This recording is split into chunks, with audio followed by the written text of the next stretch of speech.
বিশ্বকাপের স্কোয়াডে সাইফুদ্দিনের না থাকা নিয়ে বিস্ময় প্রকাশ করেছেন বিশ্লেষকরা।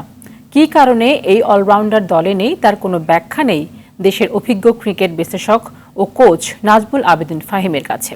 এদিকে ইনজুরি আক্রান্ত তাসকিনকে সহ অধিনায়ক করার সিদ্ধান্তে অবাক হয়েছেন অনেকেই। বিস্তারিত মাহফুজুল ইসলামের রিপোর্টে।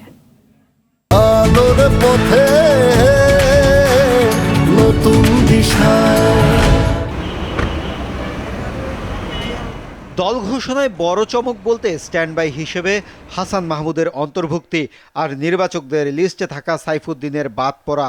হাসান মাহমুদের বিষয়ে আলোচনা লম্বা না হলেও সাইফুদ্দিনের বাদ পড়া নিয়ে আছে অনেক প্রশ্ন। 17 জনের মধ্যে তো সাইফুদ্দিন যেতে পারতো। এটা কিন্তু টেস্ট ম্যাচও না, ওয়ানডে ম্যাচও না, টি-20 ম্যাচ। ইটস নট নেসেসারিলি এখানে সবাইকে তাসকিনের মতো 140+ বলার হতে হবে। টি-20 স্পেশালাইজেশন থাকাটাই জরুরি, কিন্তু অভিজ্ঞতা এবং টি-20 স্পেশালাইজেশন। এবং আমাদের প্রধান নির্বাচকের কথাতেও বোঝা যাচ্ছিল যে সাইফুদ্দিন একেবারেই ওদের একদম হট লিস্টের মধ্যে ছিল। কিন্তু লিটনকে ফর্মে ফেরাতে তানজিদ তামিমকে যাতে ছিটকে যেতে না হয় সেদিকে নজর দেওয়ার পরামর্শ এই ক্রিকেট বোদ্ধার। তানজিদ তামিমকে যেন দ্বিধায় থাকতে না হয়, ব্যাপারটা যেন এমন না হয় যে লিটন যদি একটু ফর্ম ফিলে পায়, সম্ভবত আছে ওরা দুজন ওপেন করবে, শান্ত নাম্বার 3, তানজিদ তামিম ড্রেসিং রুমে থাকবে। এই আবহ যেন তৈরি করা না হয়। এটা যদি হয় তানজিদ তামিম তাহলে খেলতে পারবে না।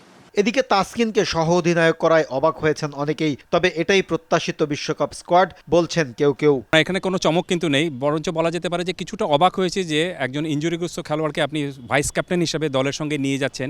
আপনি জানেন না তিনি কখন ফিট হবেন, কখন ম্যাচ খেলার মতো পর্যায়ে থাকবেন।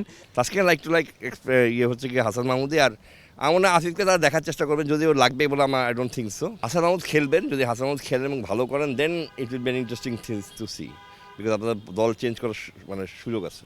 তবে বিশ্বকাপে বাংলাদেশ দল নিয়ে কারোরই নেই বড় কোনো প্রত্যাশা। মাহফুজুল ইসলাম, RTV, ঢাকা।